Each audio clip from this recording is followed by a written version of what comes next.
Good day, and welcome to L&T Finance Limited Q4 FY24 and FY24 earnings conference call.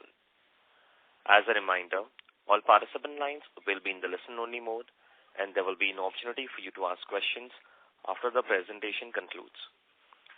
Should you need assistance during this conference call, please signal an operator by pressing star, then 0 on your touchtone phone.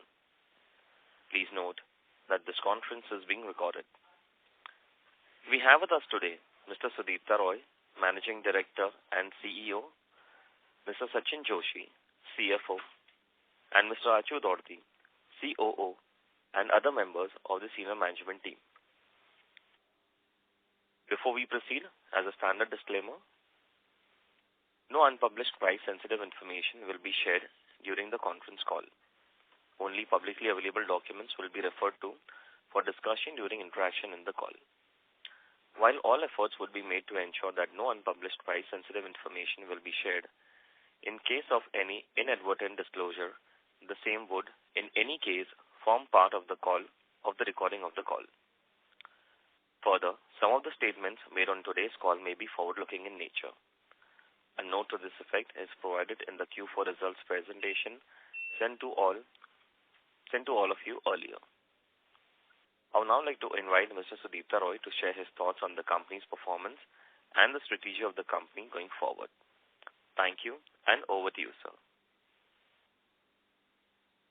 Thank you. A very good morning to all of you. I welcome you all to the investor call for Q4 FY24 and the close of the financial year 2024. With me on the call are our CFO, Mr. Sachin Joshi, Chief Operating Officer, Mr. Raju Dorti, and the senior management team of L&T Finance. Today's call is again divided into two sections, taken up sequentially by myself and our CFO, Mr. Sachin Joshi, who will be talking about the overall business metrics and the financial performance at length. Post our opening commentary, we'll be happy to take questions on the call. I'd like to start the call by sharing our satisfaction not only with the quarter's performance, but also with the annual performance, wherein we have registered the highest ever yearly PAT of rupees 2,320 crores, a growth of 43% year-on-year.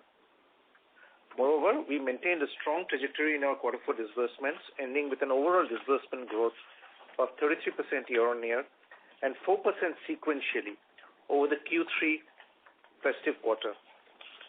Last quarter, I had emphasized about making our retail growth trajectory sustainable and predictable. In view of that, we would like to conclude that our quarter four retail growth performance has been extremely encouraging. Having met the Lakshya 2026 goals at a retail level in Q3 FY24, we are now reorienting ourselves for convergence at a consolidated level by FY26, as detailed in the last quarter.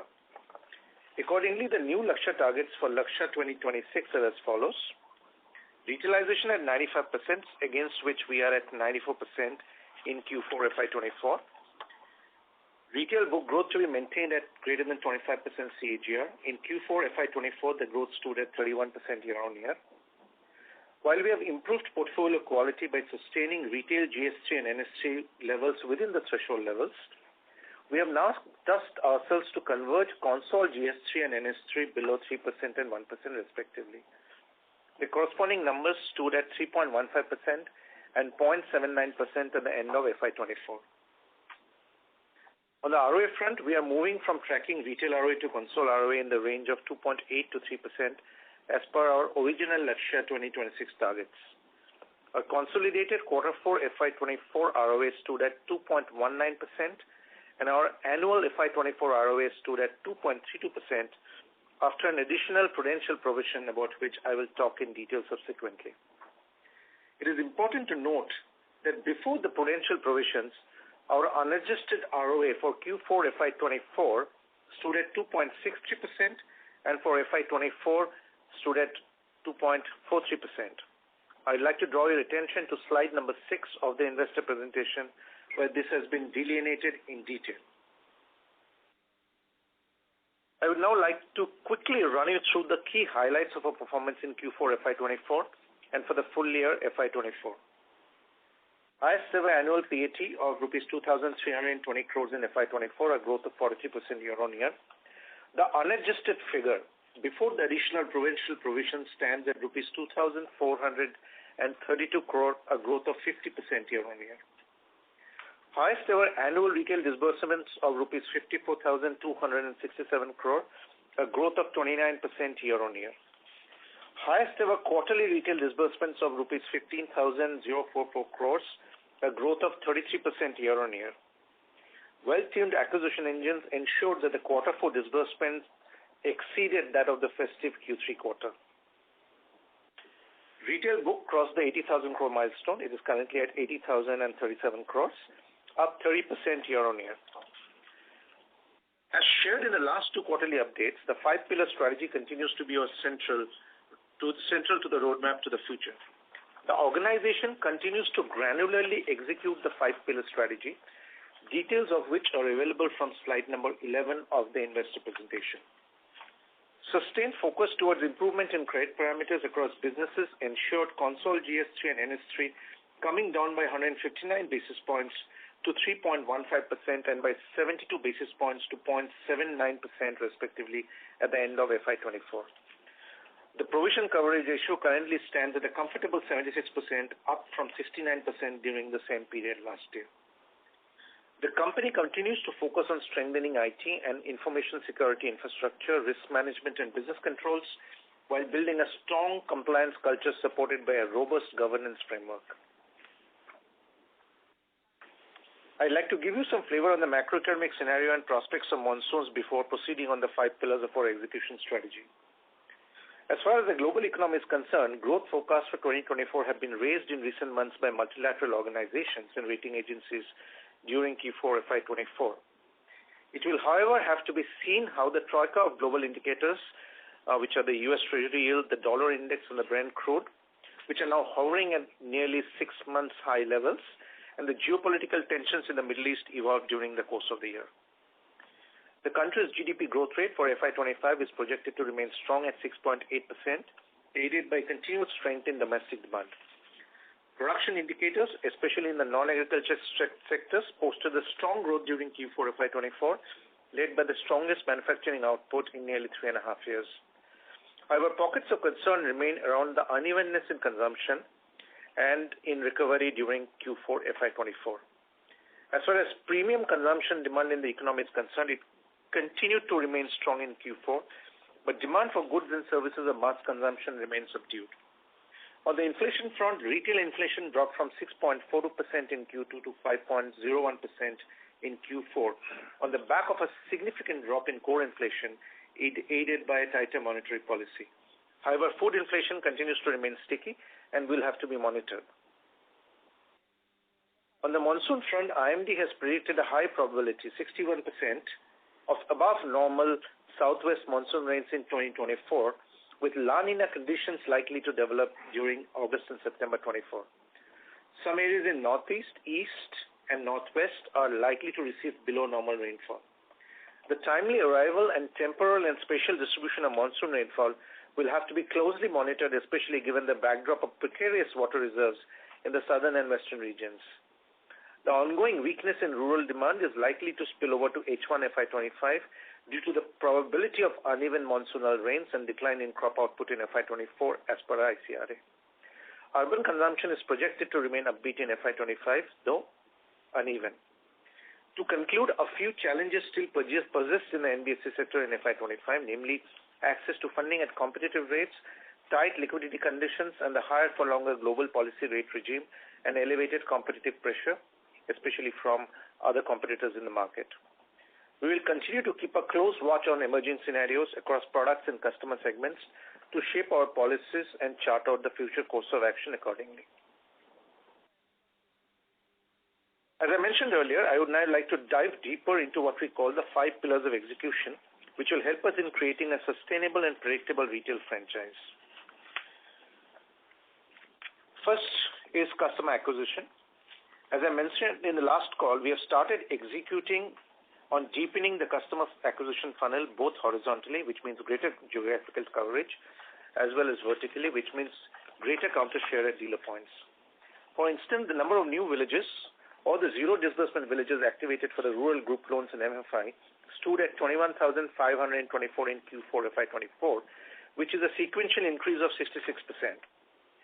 Similarly, our two-wheeler distribution points increased to 10,711 points from 9,501 in Q3 FY24, which is a 13% increase.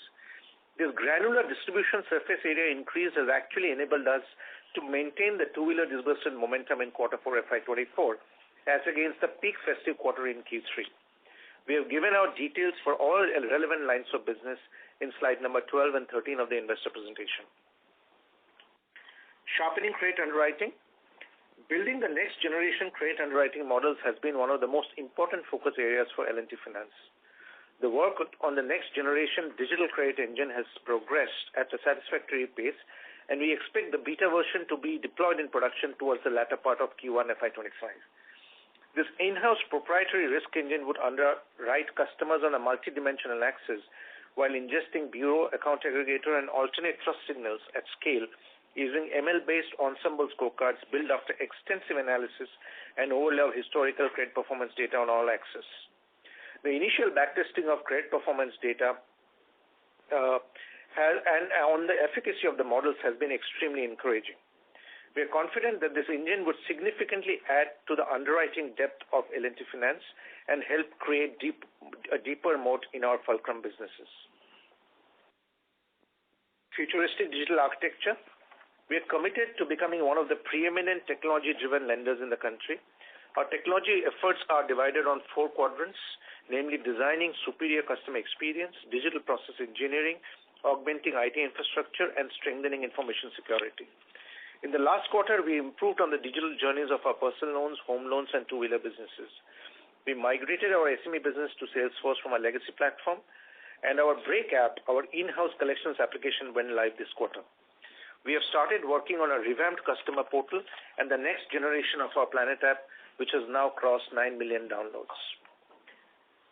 Brand visibility.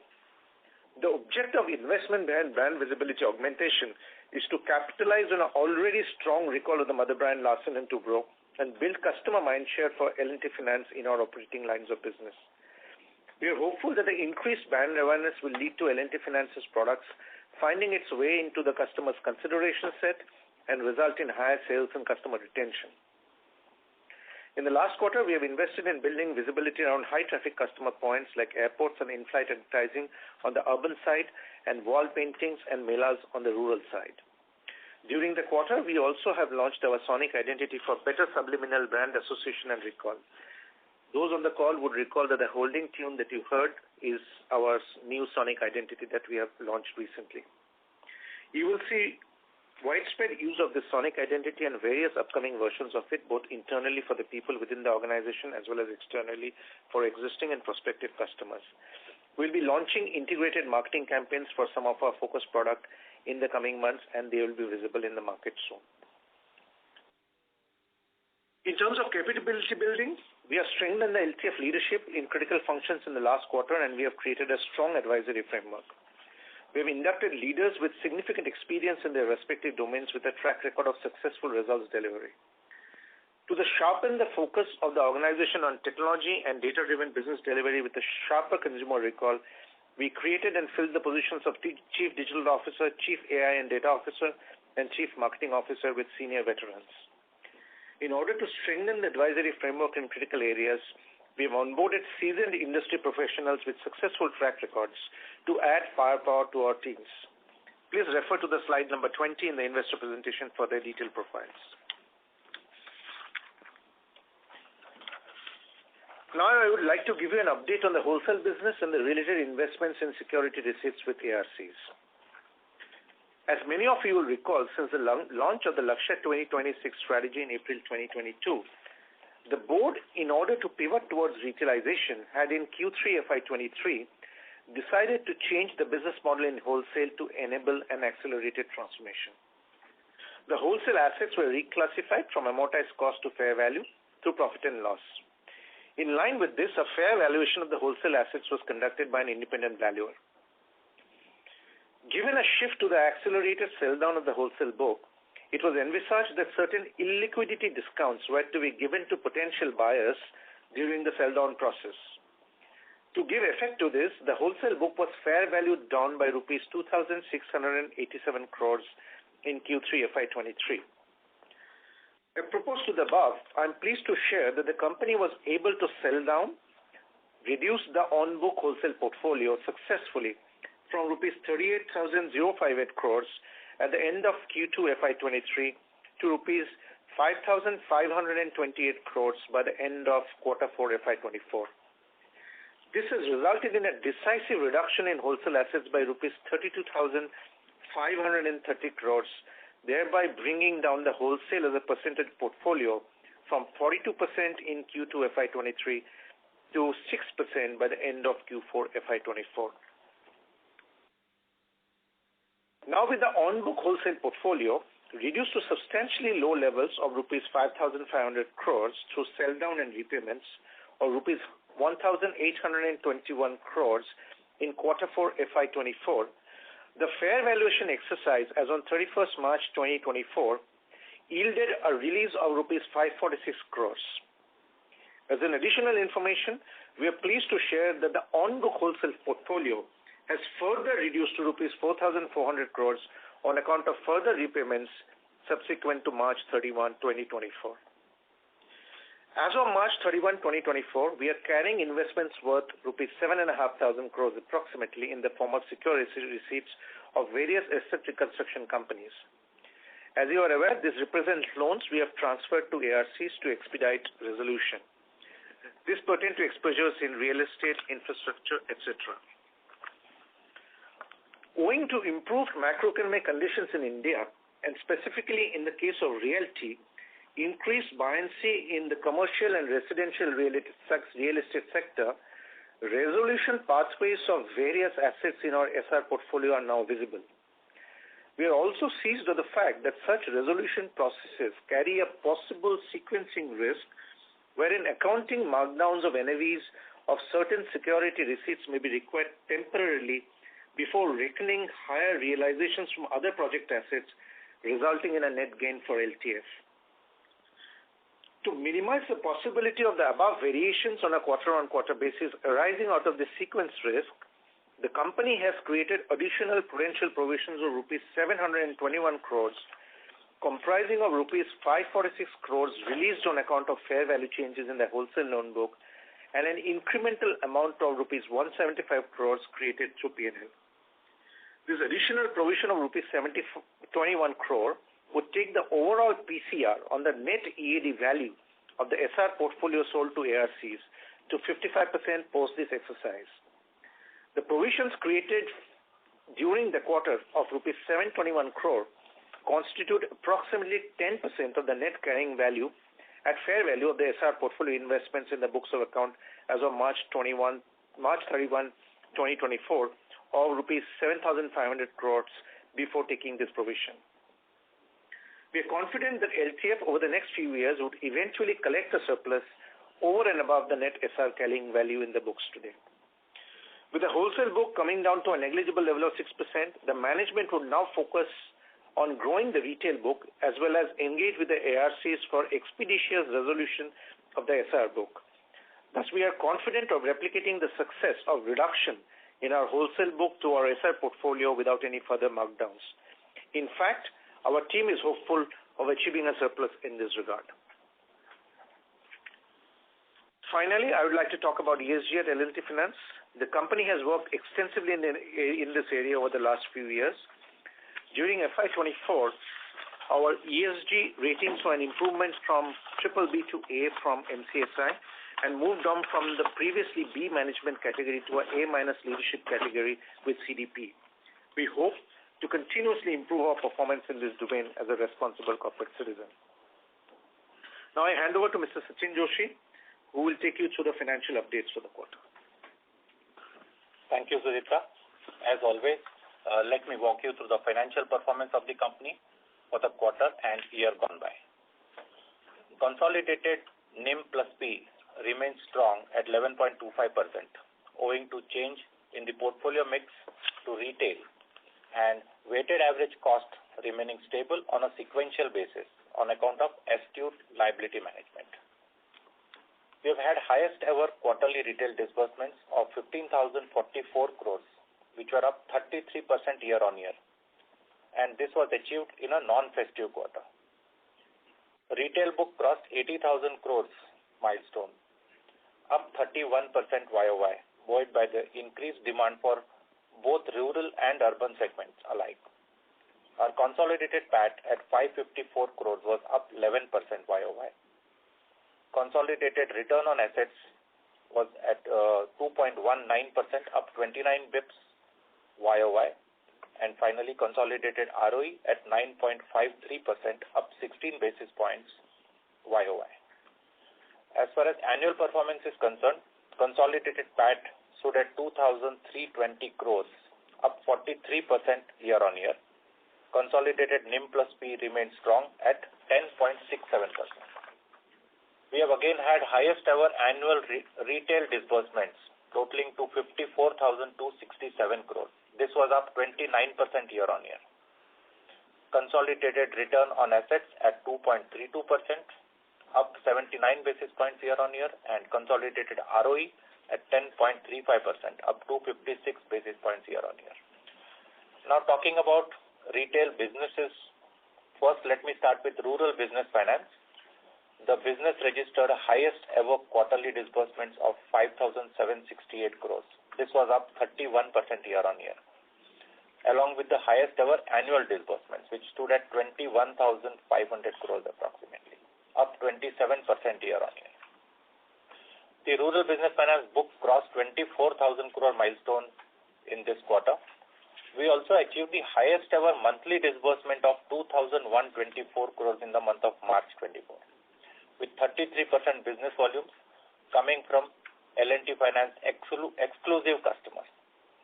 The growth in this business was aided by a strong focus on strengthening customer retention, coupled with a renewed focus on new customer acquisition.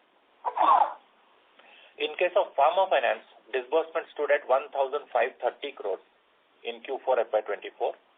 This led to a book size reaching 13,892 crores, reflecting a growth rate of 8% year-on-year.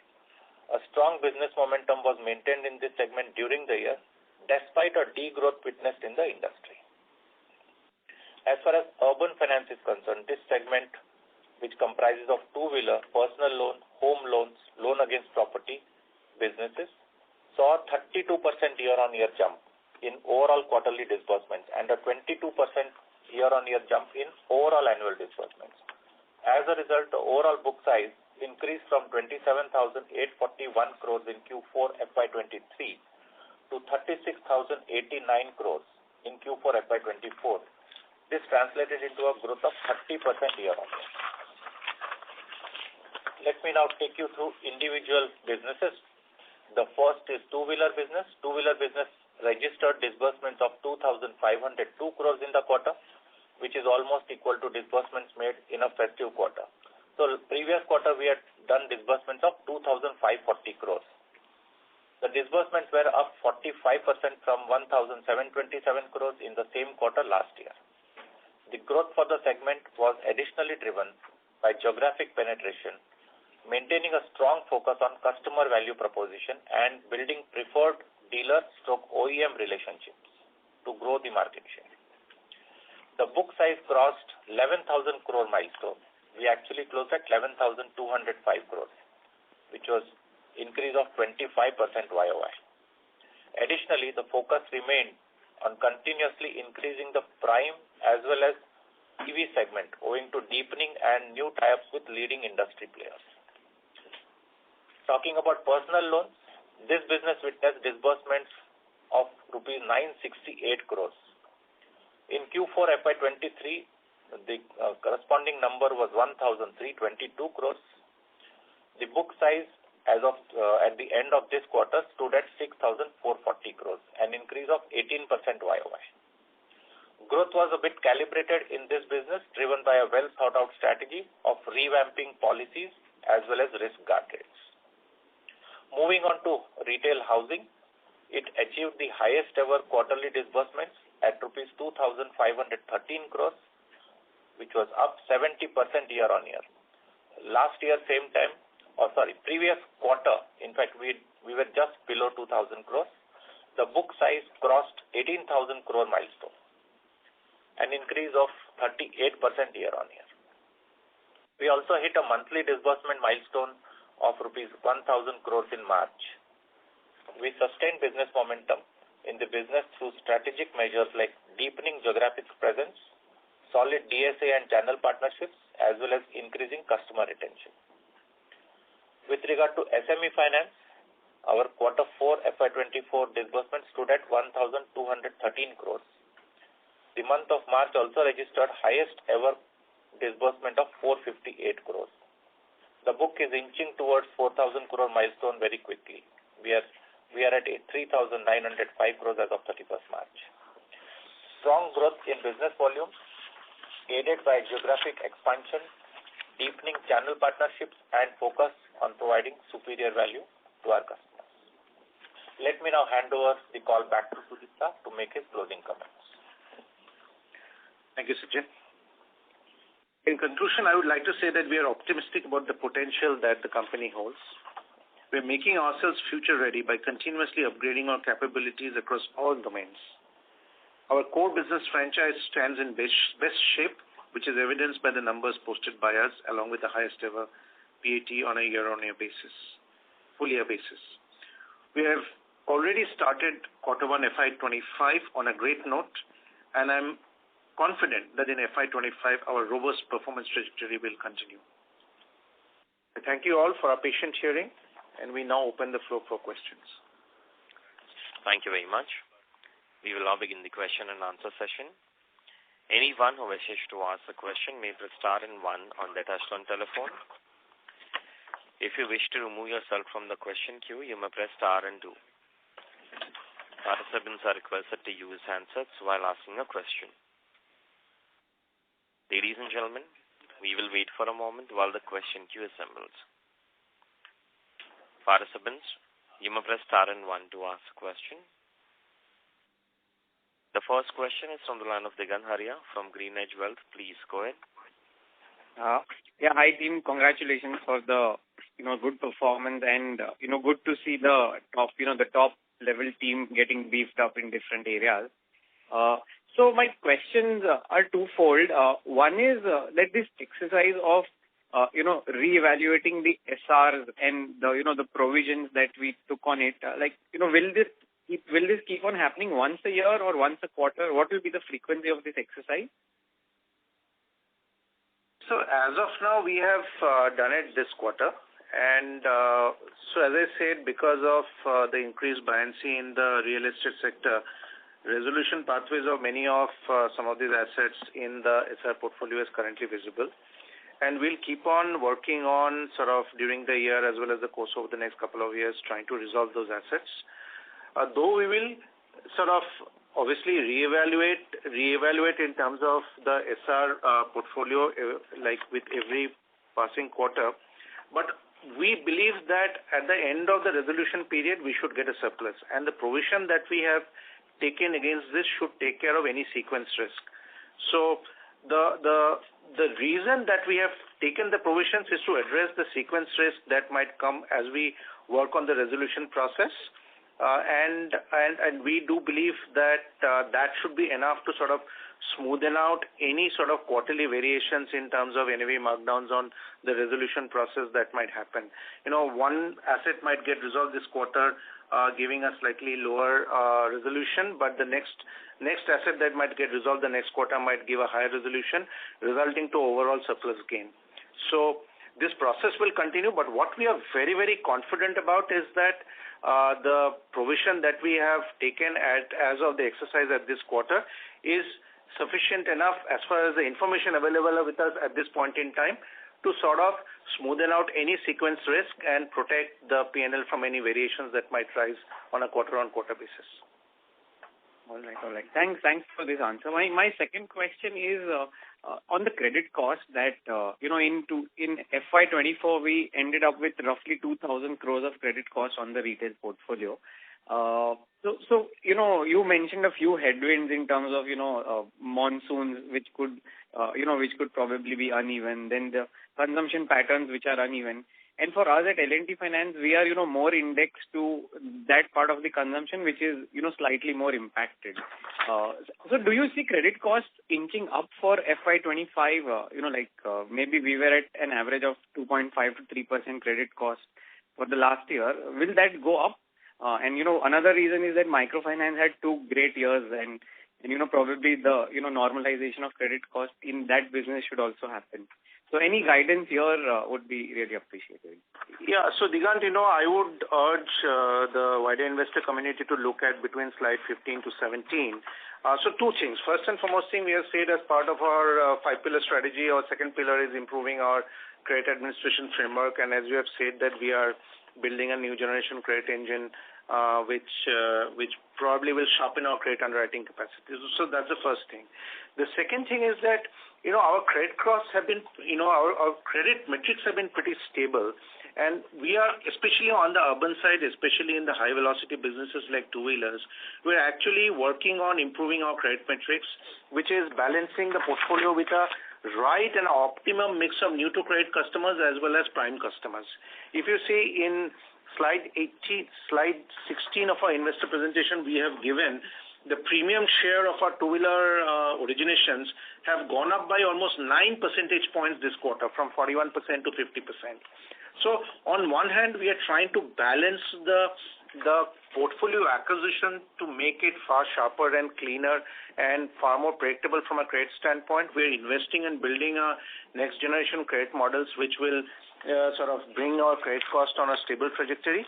And as you can see on the metrics, the index index delinquency metrics or index credit performance metrics that we have given from slide 15 to 17, you can see that we are trending far lower than comparing industry metrics. For example, if you see in our microloans business, if the industry metric is at about 100% delinquency on 12-month on book on a ever 90 plus, we are at 1/3 the industry risk costs on that. If you look at our two-wheeler business, we are at about 81% of industry risk metrics. In our farm equipment finance, we are about 85%.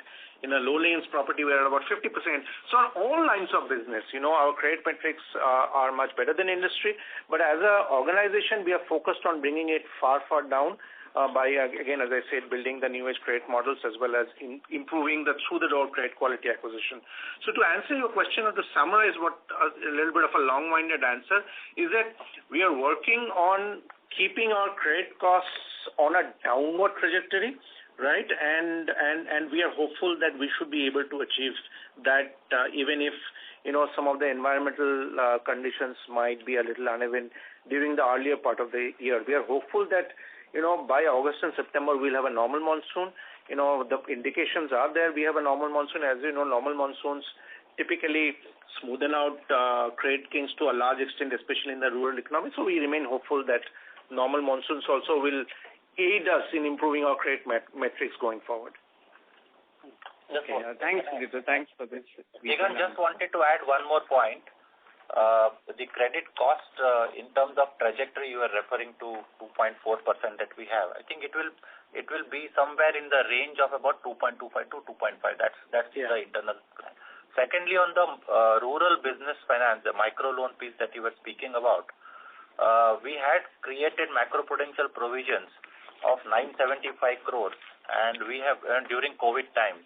And you would see from the presentation that we are yet to use it. In fact, the total provisions, including macroprudential, additional provisions on stage 1, stage 2, as well as OTR provisions, total to about 1,200 crores.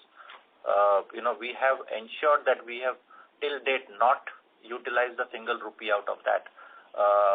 We have been very, very conservative, trying to retain these buffers on the balance sheet. Our PCRs are, perhaps one of the best in the industry.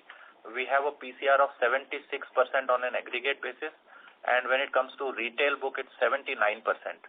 And so we have been providing enough and more, and we believe that the credit cost trajectory, as Sudipta mentioned, with focus on going more towards prime, we will be able to hold this. Right back from microfinance where you are over-provided to compensate for the SRs in the corporate portfolio. So that was very good to see. And thanks for all this detailed explanation. My one final and last question is that Sudipta, you mentioned that competition is still very high. While, it would be intuitively, we would see that RBI is clamping down on one or the other institution for, just growing too fast, and the funding environment is tight. So are there signs that this competition is cooling off, or you really don't see any, anything cooling off in the near term? No, see, competition is quite robust, I would say, right? So the fact is that everyone is vying for a share of the customer pie. Obviously, on one hand, the customer pie is expanding in the country because as more and more people come into the consumption fold, right? But the fact is that, competition, there is market opportunity, but there is also competition. I think it is important for us to sort of focus on how efficient we are in garnering the share, by intelligently investing in technology processes that simplify our acquisition processes, as well as making sure that our credit cost or the credit trajectory remains stable. Because it's very important to have a very stable and a predictable and a growth trajectory, both in terms of growth and maintenance trajectory in acquisition, as well as maintenance of credit cost trajectory for you to keep on growing. So yes, competition is intense, but as an organization, because of our investment in our people, because of our investment in our technology, because of our granular presence across the country, and the focused increase and focused execution that we are doing in terms of, as I said, increasing the surface area of our distribution, we are hopeful that we will probably be mopping up a larger share of the available pie even in face of the competition. But to summarize, competition remains strong, but we are confident of dealing with it. Perfect. Thank you and all the best. Thank you. Thank you very much. A request to all the participants. Please restrict to one question per participant and kindly join the queue again so the management can address all the questions from the participants. The next question is from the line of Mahrukh Adajania from Nuvama Wealth. Please go ahead. Yeah, hello, sir. My first question, I guess there's only one question allowed. So the question I have is on the SR revaluation. I guess if I'm, correct me if I'm wrong, you mentioned that you have a 55% PCR on SRs. Is that what you mentioned? So then, yes, that's right. So that will be around a 38 billion provision, right? But the original wholesale buffer was 27, and the incremental you made this quarter through P&L is around 1.8. So that kind of adds up to 28.8, right? So you have provisions over and above that also, is it? Wholesale provisions over and above that also. Yeah, Mahrukh, let me take this. We had actually, let me first speak about the wholesale book. The wholesale book now is down to 5,500 crores as of 31st of March. And post-March, again, about 1,100 crores have gone. So it's about 4,400 crores. The provisions of 2,687 crores were taken in December 22. And every quarter we have to do this fair valuation. There is no choice, right? As under Ind AS, whether it's SR investments or whether it's a loan book, we need to do a fair valuation. The credit rating driven fair valuation. That's right. So we were continuously doing it when we made these fair valuation exercise, and 2,687 crore was the output which came out of that valuation based on certain discounting factors, because the book was very large, and how the book will behave was for anyone to guess. But last 18 months we have seen this 38,000 crores come down to 5,500 crores. So with the behavior and also the quantum of assets which are left on the balance sheet, that again fresh valuation was done, which led to and also there were some resolutions also which happened during this quarter. So a net amount of 546 crores. So whatever assets are already there on the books, the fair valuation has been done, and whatever provision requirements were there have already been factored into that, right? The balance amount of 546 crores was what got released. One option for us was to take it to P&L, but simultaneously, as Sudipta mentioned on the call, there was an similar exercise which was undertaken on SR just by stressing the portfolio, because on the normal basis, even the investments have been fair valued.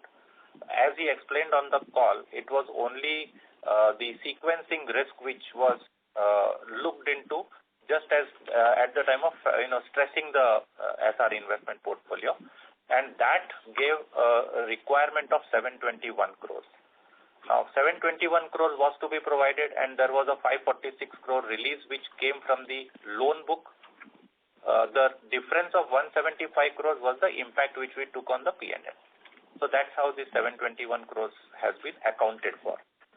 To your question on the assets which are on the balance sheet right now, the loan assets, they are fairly provided, and we believe that there is not going to be a single rupee requirement even if we want to liquidate those, because these are standard assets which are giving us a reasonable yield.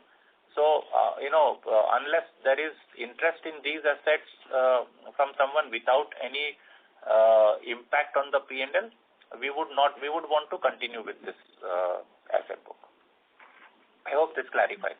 No, I just wanted to check one thing. Basically, you said that the PCR on SR, so the SR book net stands at around 70 billion, 67.8 is the calculation, right? You said that it was, right. Yes. So it's 50%. So 50%, say roughly it's 35 billion. Okay, now, so the PCR on the SR book is 35 billion, and that subsumes... No, Maruk. Let me explain on the SR now. So our total SR book, which was, the net EAD, was 15,000 crores when it was on my books. Okay? That 15,000 crores, we provided 8,300 crores in all. And this 8,300 includes 721 crores. So 8,343 crores to be precise on 15,000 crores gives you a PCR of 55%. The 6,770. The gross value. That's the gross value. 6,770 is the net on the balance sheet now, after all the provisions. So the provisions that we have made is 8,300 crores. Okay, and that subsumes the 2,700 crore provision on the wholesale book, right? See, 2,700 was taken on the loan book, which was on the balance sheet. Okay?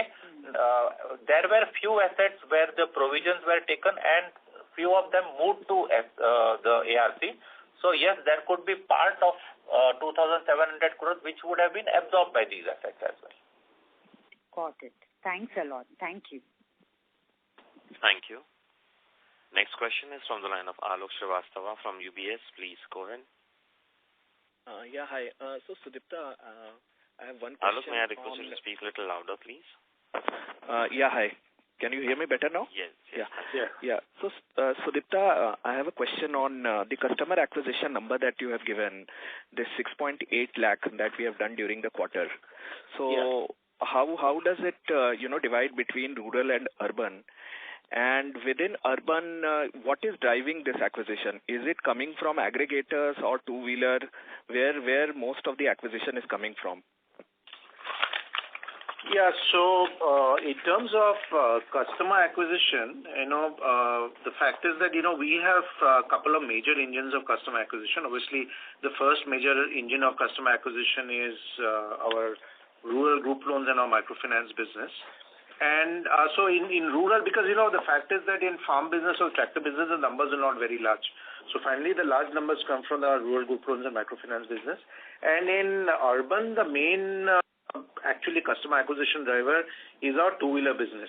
Right, so these are the two major in terms of volume customer acquisition drivers. As you know, the personal loan disbursement is small. So I would say 60-40 division now, or maybe, a 55-45 division, right, where 55% is coming from our rural businesses and about 45% is coming from our urban businesses. Urban primarily driven by two-wheelers and rural primarily driven by rural group loans and microfinance. But obviously the objective is to increase this going further. So that is why I have talked about the increasing the horizontal surface area of distribution as well as vertical distribution.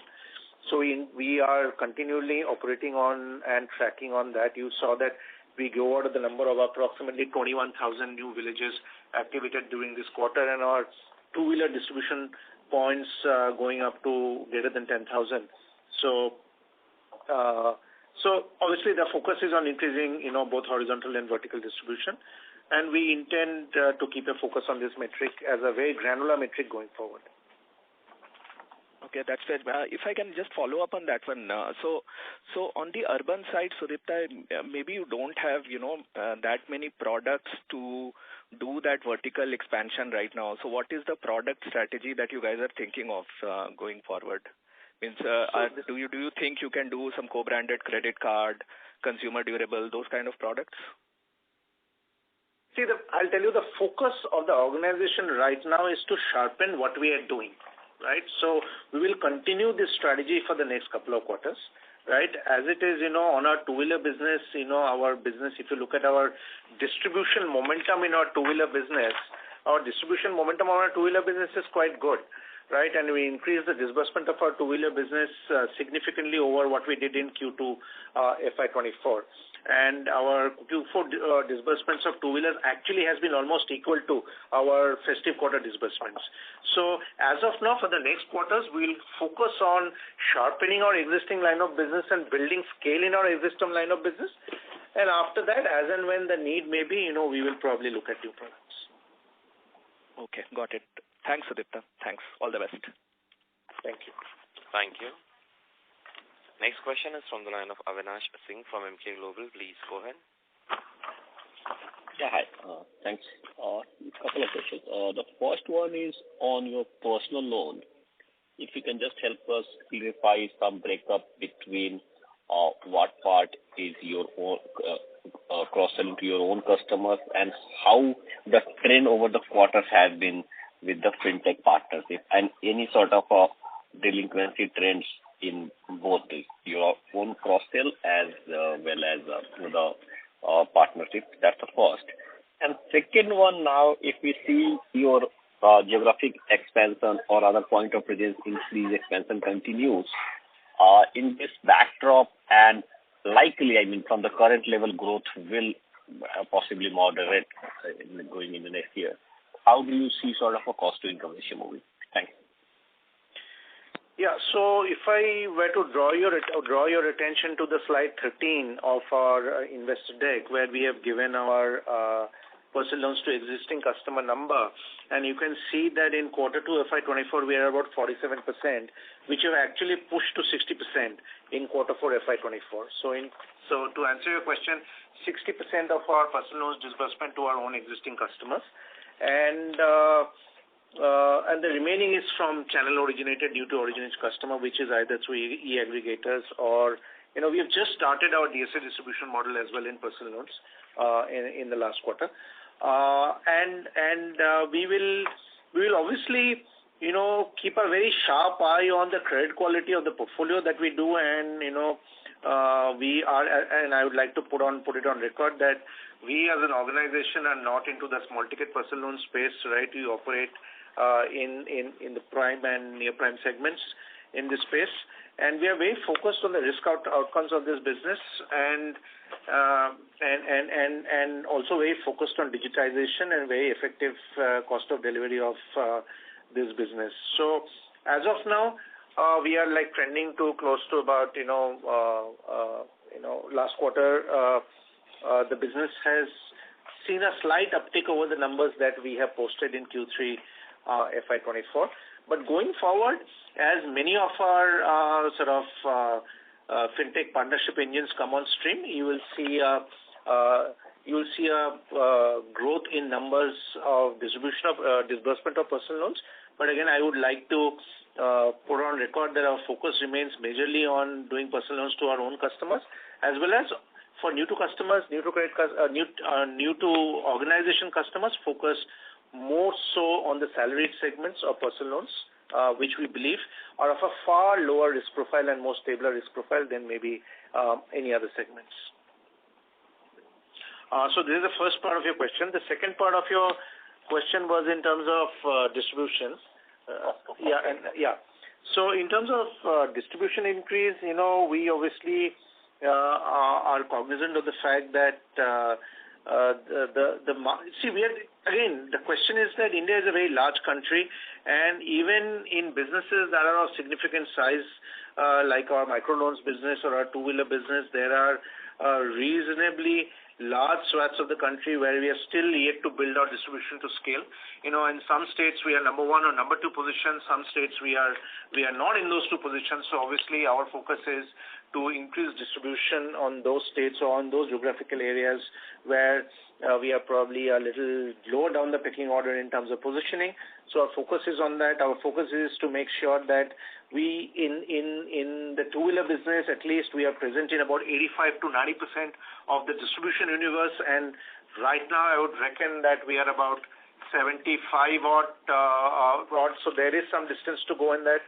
So there is some work for us to yet left to do, because before we say that we have saturated distribution, and I'm sure that as we start increasing our distribution, some of those distribution gains in terms of customer acquisition will be visible in our portfolio. Sachin, on the cost to income ratio, want to take it? So on the cost to income, rather than talking about cost to income, we have in our previous calls also spoken about the trajectory that we want to have in terms of cost to book. And we had said that, if you look at the overall ROA tree, we're talking about NIM plus fee of about 11% and OPEX plus credit cost being restricted to 7%. You can notice that we are about that range at this point of time during Q4. Whatever savings we have, because we are actually trying to move the credit cost down to about 2.25 to 2.5. But this is also the time that we are making huge investments on technology, people, setting up of new businesses. We have rolled out new branches for the new businesses that we started off last year. On the SME personal loans is also, absolutely digitized product where a lot of investment have gone into IT. So all these, whatever savings we get on the credit cost, the intent is to actually apply that money towards, the investment in new technologies as well as manpower. Going forward, we believe at this point of time, the cost income ratios are in the range of 40-41%. As the businesses start picking up, the last 2 quarters we have seen the balance sheet growing. The wholesale book now reduction has more or less got completed. There will not be any significant reduction going forward. So you will see the balance sheet growing, and the top line also will start growing because, the reduction of wholesale book, which was at a lower yield, is now getting replaced with the retail, which is at a much higher yield. So automatically all these get factored into when you look at a cost income ratio. So moving forward, we should start, at least over next 15 to 18 months, investments would continue. So I think the best barometer is to manage the overall OPEX plus credit cost within the range of 7% when it comes to cost to. Yeah. Okay, thanks. Thank you. Next question is from the line of Kunal Shah from Citigroup. Please go ahead. Yeah. So first question is, maybe you indicated that the focus will be more to sharpen the existing line of businesses, but in most of the areas... Kunal, sorry to interrupt you. Can you speak a little louder, please? Yeah.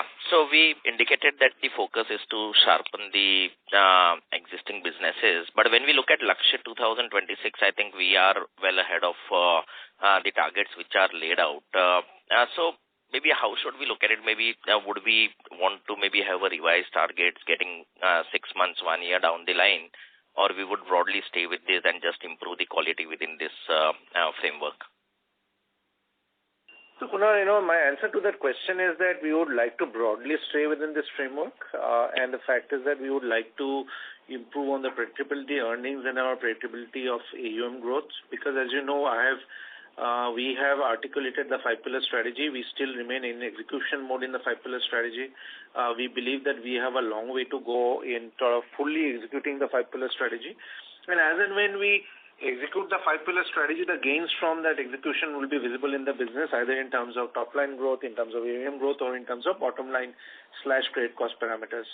So we would not like to defocus ourselves over the next couple of quarters and try to sort of sharpen every line of business and granularly focus on executing the 5-pillar strategy. So as and when we think that we are in a state of completion of which will obviously the pathway will take a couple of quarters going forward, right? We are in a state of completion. At that point in time, we will probably look at whether we want to sort of reset ourselves and reorient ourselves to new targets. Till then, we remain focused on these Lakshya targets and, again, improving predictability of our matrix on a quarter-on-quarter basis. Sure. And marketing cost would not have much of an impact. Maybe would there be more of a front-loading of the cost? Because across the board, we had seen wherever there is more focus on branding, marketing, there is some front-loading of the cost, and we see maybe the OPEX heaviness in few quarters. Do we expect the same, or it will be more balanced? See, it's not that our investments will be only in marketing. Our investments are in marketing, our investments are in people, and our investments are in IT, primarily. There are three sort of axes of our investment. Obviously, there will be some investments in marketing, but I do not think that they are extremely high investments. I think they are reasonable investments. What we have factored in, we, for example, just finished our overall brand research for the entire organization, where we have granular details as to which areas we need to invest in order to improve the recall of L&T Finance brand. And as I've said previously in the call that, over the next couple of months, you will see more presence of L&T Finance product focused advertising in the market. So yes, there will be some investment in marketing, but I would say, our investments in marketing, people, technology, etc., are equally paced. And as Sachin said, we have said that OPEX plus credit cost from our, we would try to sort of guide towards a 7% range, and that is where we will try to focus on meeting that particular number.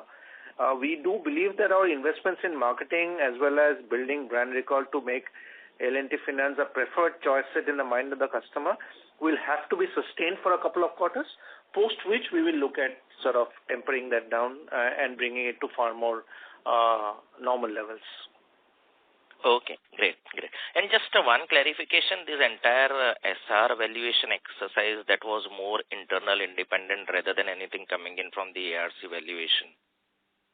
Yeah, so it was more internal, independent. The fact is that, while we met a lot of investors, we felt that this was an area we needed to address, right? And so, we did an exercise in last quarter, right? And basis the inputs that we got from that exercise, we have taken the action as Sachin explained in great detail in a previous question. So that is what we have done.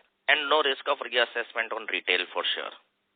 And this was only on the wholesale which was required. But retail, since we are strengthening the credit filters, there is no risk that at any point in time there would be reassessment and provisioning build-up even for the retail at some point. As Kunal, like I said, even for the ARCPs, actually the NAVs come from the credit rating agencies, right? So what we did was we have actually taken this at a portfolio level. So 721 crores has been taken at a portfolio level and not at the asset level, because asset level already is based on the NAV. So I can't take anything more than that. They are already fair valued. This is keeping in mind the future, that if there are any kind of variation or volatility as the SR start getting resolved, this is going to take care of that, and hence it was taken at a portfolio level. And on the retail side, I already spoke about the kind of PCRs we are maintaining across the board, as well as the macroprudential provision of 1,200. I think we are right now sufficiently and heavily provided for. Yeah. Great. And, Kunal, I'd like to add to that, if, for example, from slide, and one of the reasons is from slide 15 to 17, we have taken extra care to sort of point out our credit metrics vis-a-vis industry. And this is this has been given specifically to give comfort, to our investor community, saying that, our portfolio metrics, right, are very robust at this particular point in time. If you look at especially the our rural group loans, and the fact is that this is like TransUnion CIBIL data, right? So if you look at our rural group loans and our microfinance, our sort of delinquency levels on an apple-to-apple basis are one-third that of industry, right? If you look at our two-wheeler finance, we are at about 80% of industry. So the fact is that we are already maintaining good portfolio metrics in terms of credit performance. And the entire focus of the organization is to improve on that, right? So, we have told ourselves one thing, that, we will grow, but we will grow only after we are absolutely comfortable that the credit metrics that will come out of that growth is of a superior quality. We will not sacrifice credit quality in chasing growth, right? So and the metrics that we have given out sort of should give comfort that our retail portfolio metrics, credit metrics are quite in a good keel, right? And we will keep on our endeavor to maintain that. Great. Yeah. Thanks, and all the best. Yeah. Thank you. Next question is from the line of Praful Kumar from Diamond Asia. Please go ahead. Hi, good afternoon. Am I audible? Yeah, you're audible. Yeah, so congratulations on a great momentum that you have built. I want you to spend just some time on two thoughts. One, in terms of technology, on the tech stack that you are building, the sustainability and what edge does it give to L&T Finance? Because everybody talks about digital. How are we different in terms of what we are building today in terms of ecosystem? And second question would be on your employee talent acquisition and retention, because that has been one challenge that we have seen historically. If you can address these two questions, what changes have you brought in the last 3-4 quarters, and how it makes you a different underwriting tech stack and gives you a lever to grow sustainably higher than the system? Yeah, thank you for the question. I think it's a very relevant question. So on the tech stack, as you see, if you look at, as I said in my call, 3 axes on which we are sort of building. Right, first and foremost thing is that obviously, building the front end in a way that, the UI UX, we invest on the UI UX and we make sure that customers have a world-class UI UX when they come in, and the friction points, or what I call the choke points, are eliminated surgically. So the entire team has, what we have done is that over the last 6 to 9 months, we have looked at all our customer journeys. And we have mapped our customer journeys. We have granularly mapped what are the choke points, what are the points of friction where we tend to lose customers, and we are smoothing all that. Our new personal loans journey has gone live, and our new home loan journey will also go live in the next couple of weeks. Especially our home loan digital journey will go live in the next couple of weeks. In terms of, and the focus is not only on, two-wheeler, we already had an excellent journey. We are on two-wheeler, we are working on improving the journey. So as you see, on all our lines of business, the focus is in maintaining sure that the user experience for the customer who is coming digitally, as well as the user experience for our field sales force, who is bringing in that application digitally, both are improved. For example, you can see that, we have launched our new in-house collections app, which is called a Break app, which is completely built in-house, and which is of a new generation and gives our collections team a great amount of flexibility. So that is sort of talking about the acquisition engines. In terms of sharpening credit underwriting, we have given the detail in slide 14. But what we are trying to do is that we are trying to stitch together a next generation integrated underwriting platform, which includes not only bureau inputs, but include the account aggregator inputs, which is like maturing with every passing month. We ingest alternate data at scale, and by alternate data, I mean that, various trust signals, which I call trust signals, which have been built by many payments companies who see great volumes of payments data, right? And last but not the least, have micro-geographic inputs, wherein, if a particular overlay, geographical loss rates, historical loss rates in a particular geographical area into the underwriting engine. So what we have been trying to do is that while we stitch together this engine, the underpinning of this engine will be like machine learning based scorecards, which have been built basis past historical data. And frankly, the scorecards have been built and now being integrated into the system. And we are very pleased with the performance of the scorecards and the lift that is giving basis when we backtest that on existing data that is available. So we are hopeful that the beta version will come into production in sometime around the latter part of Q1 FY25, and this engine will actually is a omni-product engine wherein it can be used for two-wheeler, it can be used for personal loans, it can be used for tractors. Though the underlying scoring models might be different, that means I might have a scorecard which is different for personal loans or different for two-wheelers or different for tractors because these are like different products. But the fact is that all these scorecards will go into this one engine, and depending upon the product, the appropriate scorecard will be picked up. And so the data source, for example, when we pull it, will be the same, but the scoring models might be different for each and every line of products. So this is a slightly complicated build and a little bit of heavy lifting that our technology as well as our credit teams are doing, but we are very satisfied with the progress so far. So does that answer your question? Was there a second part of the question? Yes, so now on the employee part, on the employee part as well as so on the employee part, obviously financial services has seen higher attrition in all organizations, has seen higher attrition over the last couple of quarters. What we have done is that especially for some parts of our frontline, we have done some salary corrections and made parity corrections over compared to some of our competitors, which has seen our attrition levels in some of our frontlines come down as high as 30% in a period of 2 to 3 months.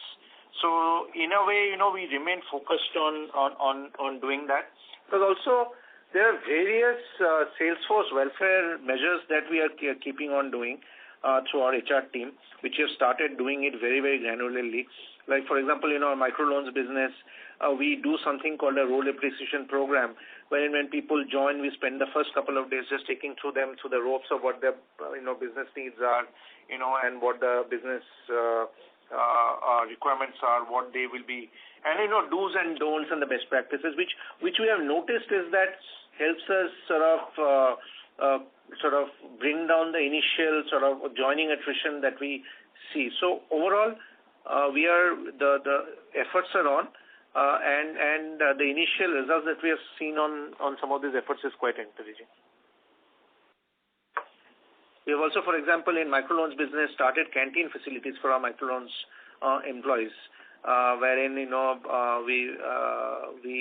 food is provided at the microloans canteens, microloans branches or meeting centers as we call it, to most of the employees who are coming from outer areas and probably stay in bachelor accommodations. So small initiatives like this, but overall, when we add together those micro initiatives, they add up together into a whole and sort of bring down the overall attrition levels, of which the initial trends are very encouraging. Thank you, Sudipta. Thank you. Thank you. Next question is from the line of Viral Shah from IIFL Securities. Please go ahead. Yeah, hi, Sudipta. Thank you for giving me the opportunity. So basically, I had first question on your the profitability, essentially the NIMs going ahead. So two things are playing out. So one, you're mentioning that incrementally the focus will be more on the secured products and also the prime customers within that. So one would be, say, the pressure on yields. And the second would be also on the cost of funds side. So right now we have seen that since last few quarters, we had the benefit of running down the book, and which essentially meant that we did not have to borrow heavily. Now, incrementally, that we are going to grow the book as well as also the benefit of reverse mergers also being now behind us, how will the cost of fund trajectory look like, and consequently the NIM? Because we saw that the spreads actually compressed 10 basis points in this quarter. Yeah, so I don't know. I didn't say that we'll be focusing on secured. Secured obviously is a focus for our business.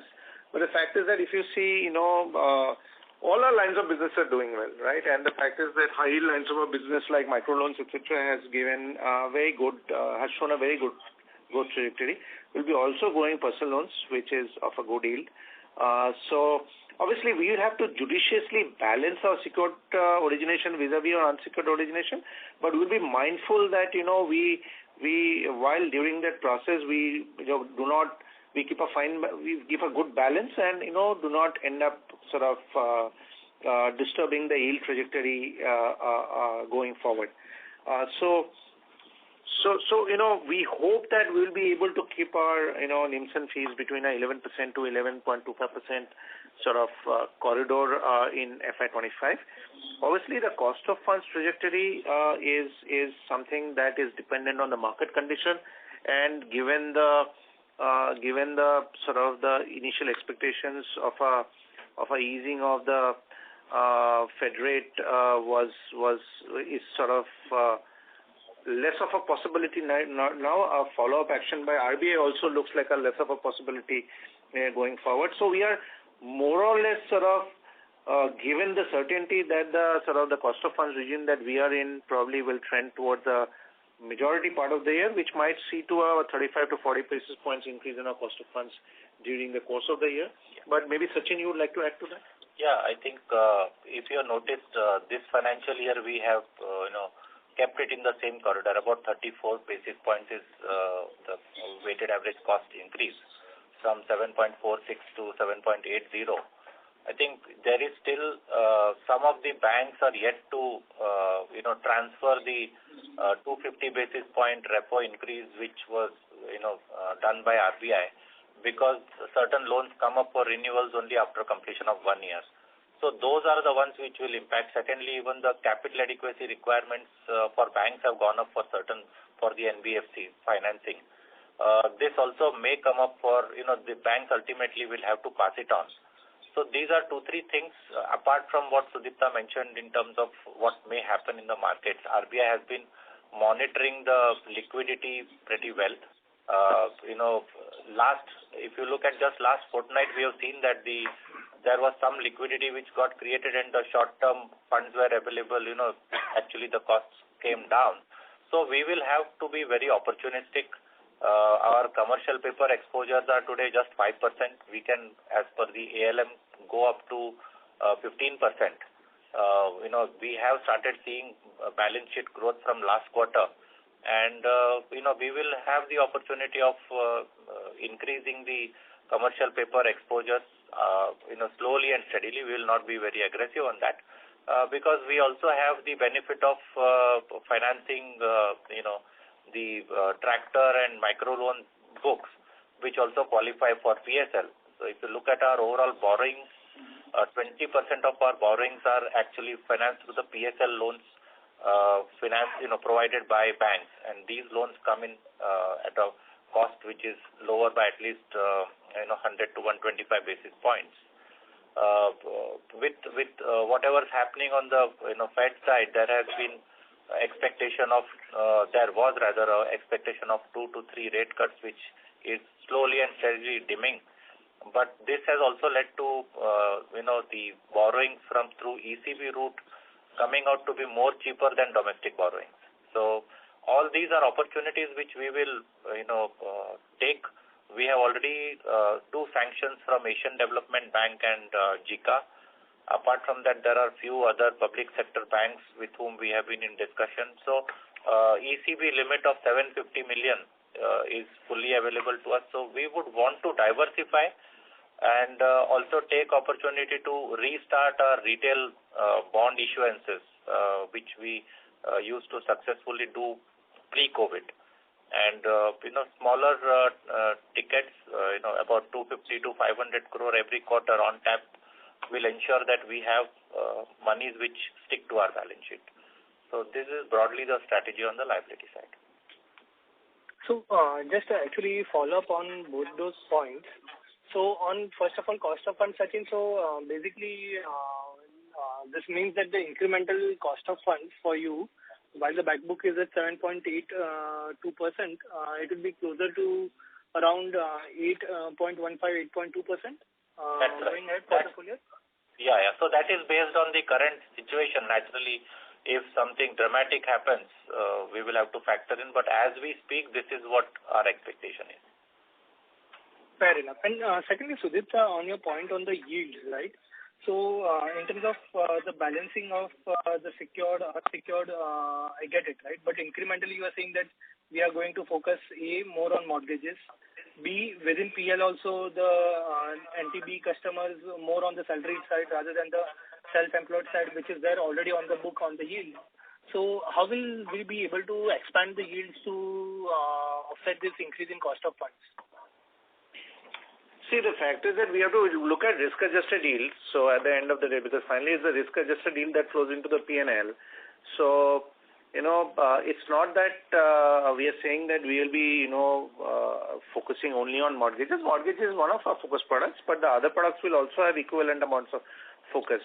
And what we are saying is that, for example, in two-wheelers, we have seen that we have increased our prime share, but the fact is that we have not dropped our NTC share. Our NTC share still remains at about 40% of our originations, which give us the overall yield. So what we are trying to do is that, making the portfolio balanced in such a way that the portfolio risk metrics become more predictable, and there is a pairing of collections cost as well as the pairing of entire credit costs as well.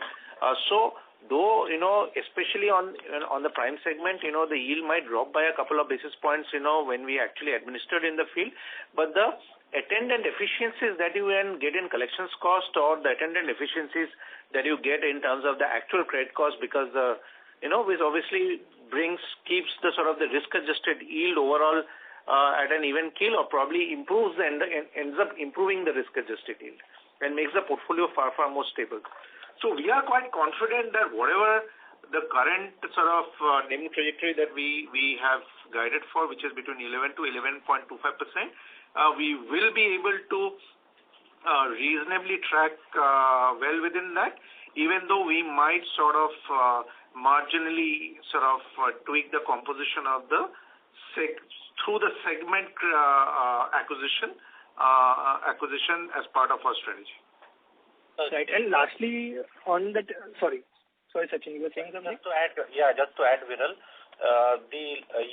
right now what you see NIM plus fee income, there is a fee component which also gets factored in. So as the disbursements grow, your fee, the normal processing fee as well as fee from the cross-sell also keeps increasing.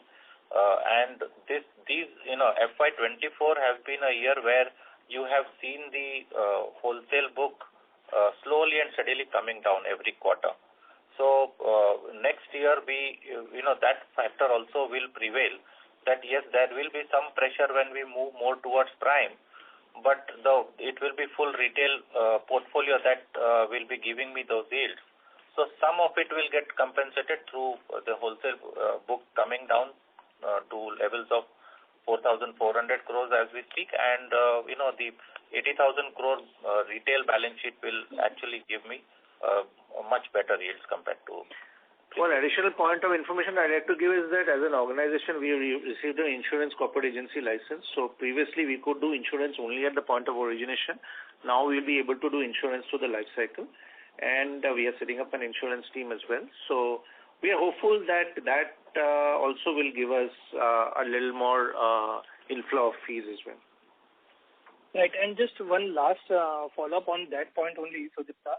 So on the MFI piece, right, we are seeing that all the MFIs are talking of taking a rate cut. Do we also anticipate that, because this is a clear, I would say, informal mandate from RBI? I don't know about any informal mandates, so I will probably not be able to comment on that on the call. But as of now, our rates, we have been maintaining the same rate for almost close to 5-6 years now. More than that. Right? Actually more than that. And we plan to sort of follow the same trajectory as forward. Okay. And what would be the interest rates in the MFI segment right now for us? 24%. 24%. 24% for us. 24%. Yes, that's right. Fair enough. Thank you. Thank you so much, Sudipta and Sachin. All the best. Thank you. Thank you. Thank you. Thank you. A request to all the participants, please restrict to one question per participant. The next question is from the line of Abhijit Tibrewal from Motilal Oswal. Please go ahead. Yeah, good afternoon. So just two clarifications on things that you've already explained in this call. One is, in terms of SR provisions that you've taken, that you have already explained in far greater detail, but just wanted to know that, from the regulator, there is no nudge at this point in time to increase the provisioning cover on the SRs on the book, right? See, the NAVs which are given by the rating agencies, are given from the ARCs. It comes through the ARCs. So the valuations are always done basis the NAVs which are being given. And regulators, will be more than happy when we have incremental provisions on the balance sheet. In our case, it was more to do with the fact that the loan assets having come down to such a level, we were very successful in bringing it down within a very limited time frame. So we also thought it was advisable now to start focusing on the SRs and relook at how do we really focus and start bringing around resolution around that. RBI actually, the inspections will keep happening on a yearly basis. So there are always discussions around, having macroprudential provisions, having overlays. So that's part of the usual requirement. Got it. Sir, my last question is again on the other two questions here. One is, you talked about this new underwriting engine that you are building. We are comfortably growing in retail at about 30%. Maybe 6 months, 12 months out, when you've kind of rolled out this underwriting engine, would you look to accelerate retail growth is something I wanted to understand. And so lastly, on the dividend, I recall sometime in the first quarter earnings call of FY24, we had shared that till the time we find a better opportunity to deploy the net worth, we'll be kind of evaluating dividend payouts of up to 50%, which is permissible. So has there been some rethink on that? First, I will take the first question and then I'll ask Sachin to take the second question. So in terms of, we are already going at a fast clip. 30% is a quite a good pace of growth, right? So our objective on building the new credit engine is to make sure that, we are able to sort of pair out even those sort of questionable credit cases that maybe, a little less sharper engine is able to do. So because we are growing at such a fast clip, at a 30% level, and as per Lakshya strategy, we have guided on a 25% growth rate, it becomes imperative for us to make sure that, our credit engines are far, far more stronger than we had before. So I don't think we are building the credit engine to make us grow faster. Probably we are already growing at quite a fast clip. The reason we are building the credit engine is to make sure that while we are going at that pace, we obviously do not have any unseen surprises like hitting us maybe a couple of quarters down the line, just to make sure that everything is robust and everything is absolutely underwritten in a pristine fashion so that there are no leakage situations later on. So that is our objective. Now, obviously, as part of this new growth engine, what happens is that what we call in our parlance swap in, swap out set.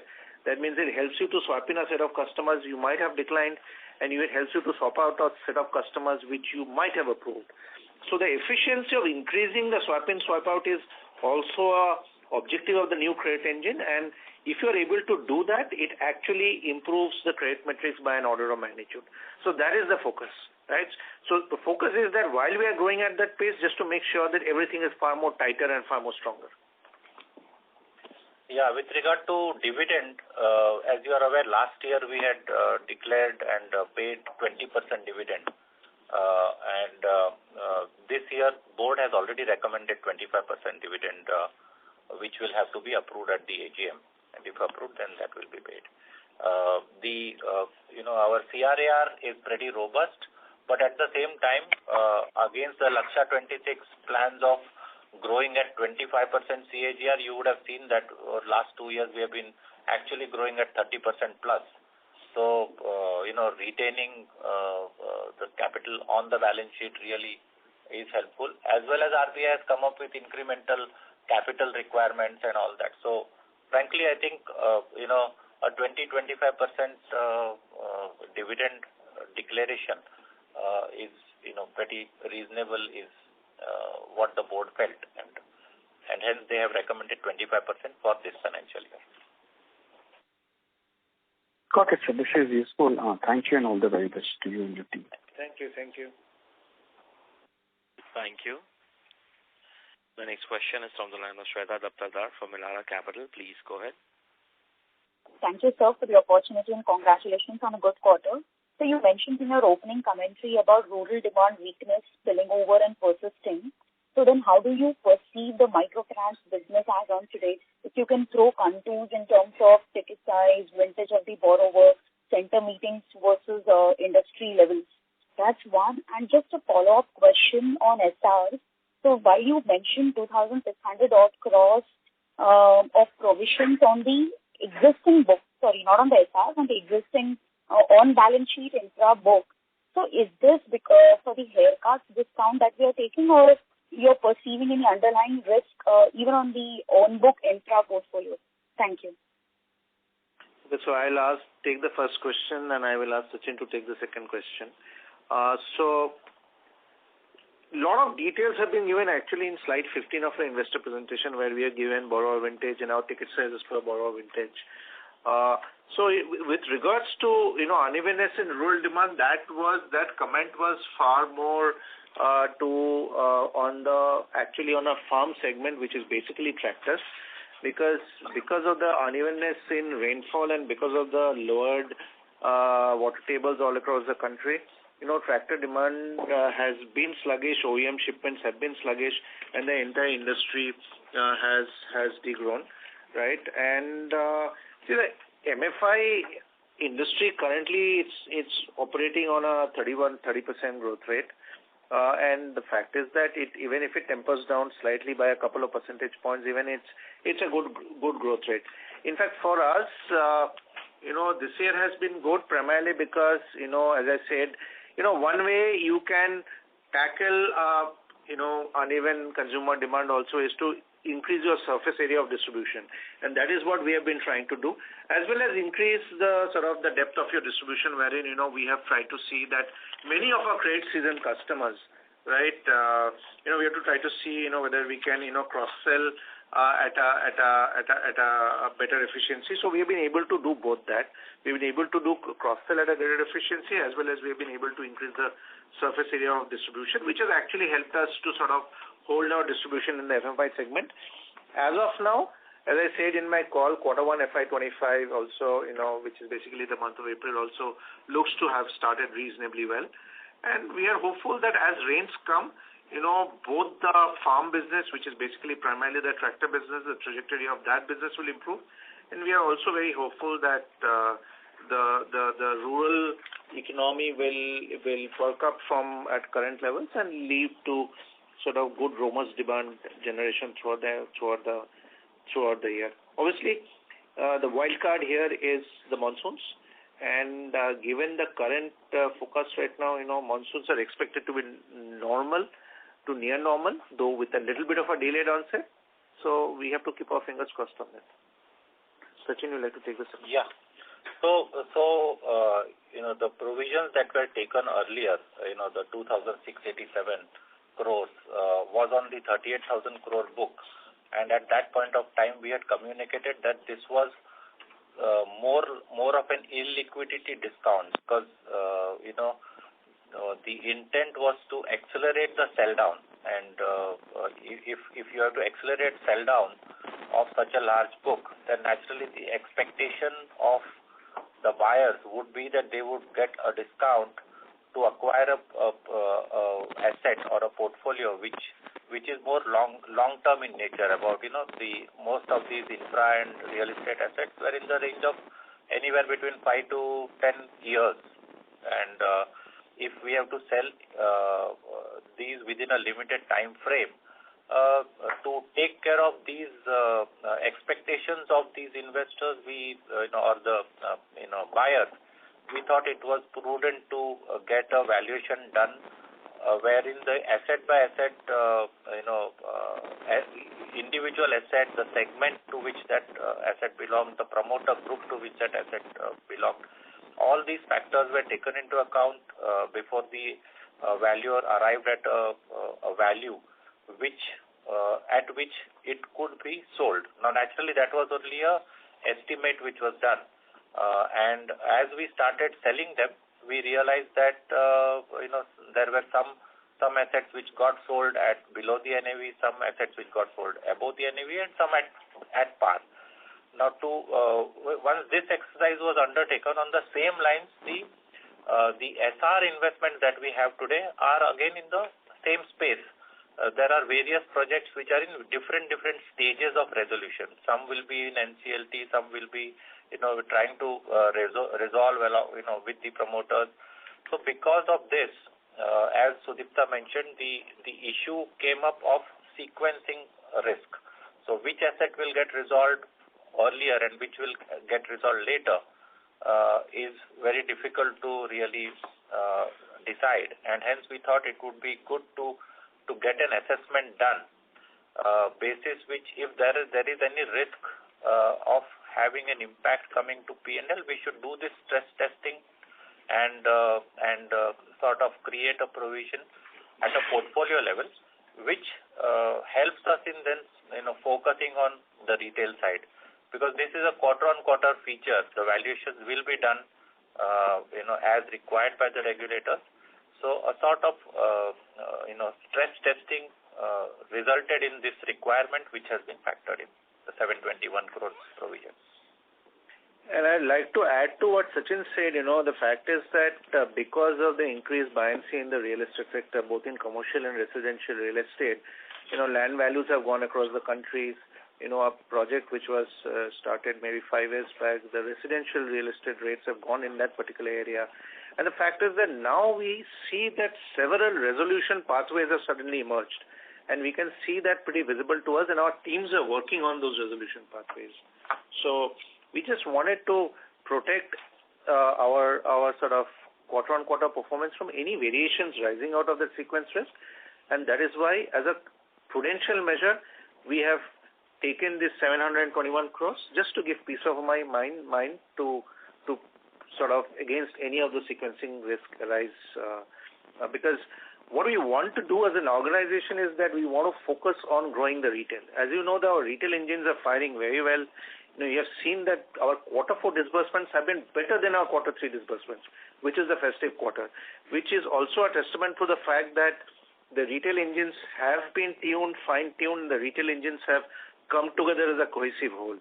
We obviously, as a management team, obviously thought that it is important that, we should not get distracted from our growth of our retail engines going forward. And that is why we sort of have created this floating provision pool from the SR assets.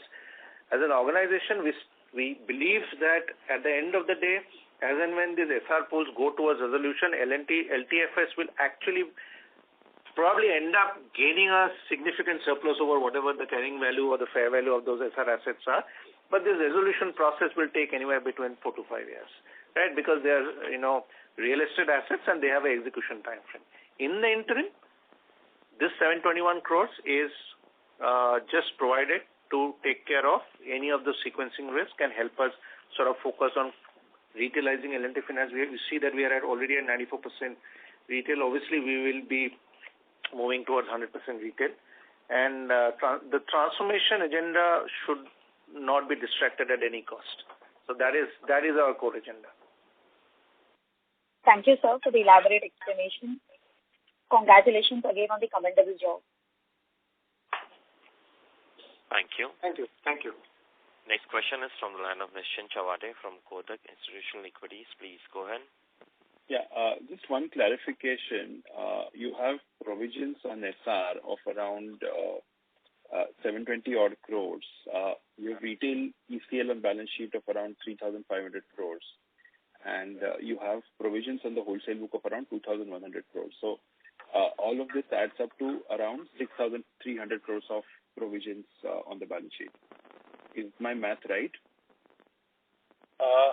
You're talking of financials as of what date, Nischint? This current date, right? So you've got ECL and you have wholesale loans and you have whatever. So we will. No.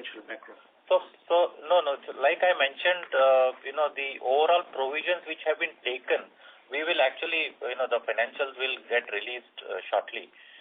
But just to talk about the numbers, I'll just repeat the overall provisions that we have on the SRs that we have taken over a period of time is 8,300 crores.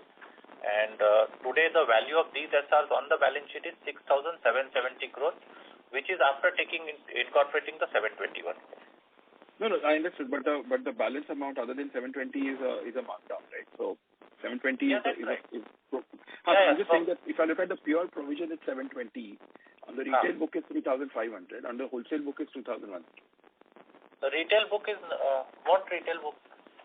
The overall ECL on balance sheet in the retail book that you put out.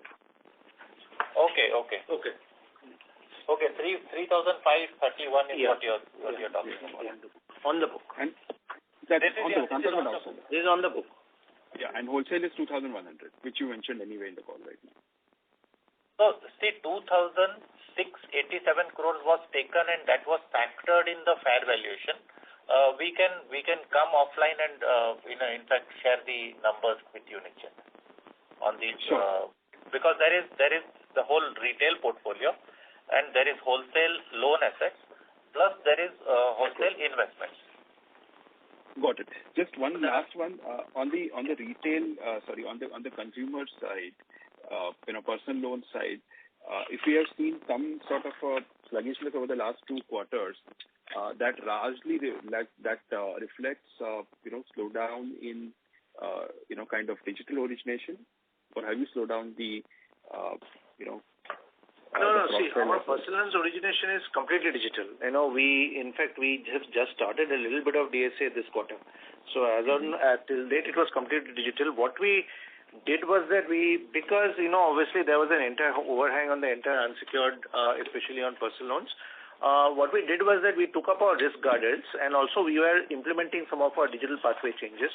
So both things actually tempered down our personal loans growth. But as you've seen, between Q3 FY24 and Q4 FY24, there has been a disbursement growth of approximately about 120 crores, 100 or 120 crores odd. So you will see that this portfolio will be growing at a measured clip, but probably the percentage growth rates will be measured. We will not try to put any breakneck growth in personal loans. It will be measured and we will grow it measuredly.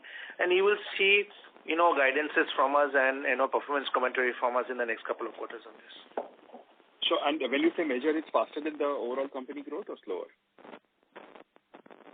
This will probably be, it's on a very small base, right? Yeah. So at times what happens is if you grow on a small base, percentage growth rates might, come out lower. But, still if you look at the percentage cross-sell of PL to our existing customers is currently at 60%. So in terms of the net growth rate, it might be lesser than the net growth rate of many other lines of business. But because the base is very small, sometimes percentages can come out as higher. But the fact is that whatever we grow, we'll be growing it to the salaried segment, we'll be growing it on cross-sell, and we'll be growing it to absolutely safe segments. Got it. Thank you very much and all the best. Thank you. Thank you very much. Ladies and gentlemen, we'll take that as the last question. I'll now hand the conference over to Mr. Sudipta Roy for closing comments. Yeah. Thank you. I would like to thank the analyst and the investor community for having joined us on this call. As I said in my opening commentary, we as an organization and the management team we are quite satisfied at our performance in quarter 4 FY24. We believe that we have laid the foundation stones over the last year for a very sustained retailization journey. As you can see, we are at retailization of about 94%. We remain ahead of our Lakshya plan by almost 2 years. Now we are investing, as I've articulated, the 5-pillar strategy. We are granularly executing the 5-pillar strategy while keeping a hawk's eye on risk. This quarter, obviously, also we wanted to make sure that our investors and we listened to our investors and made sure that we allay the the overhang that we had on the trajectory of our SR books. So we have created a 721 crore floating provision to protect us against and protect us our quarter-to-quarter performance against variation that might come because of a sequence risk while we resolve those SRs, which I maintain that at the end of the entire SR trajectory, L&T Finance will probably make a surplus on that. And we remain committed on executing a very strong FY25. Quarter 1 FY25 has started on a strong note, and I'm just hopeful that, given the prediction of a good monsoon, FY25 will also turn out to be a very strong year for L&T Finance. I thank you again for all joining us again in the call. And as we go through the year, we'll be very happy to catch up with the overall investor analyst community on a one-on-one whenever we have an opportunity and explain probably on a face-to-face basis some parts of our strategy as well. Thank you so much and have a good day. Thank you very much. On behalf of L&T Finance Limited, that concludes this conference. Thank you for joining us, and you may now disconnect your lines. Thank you.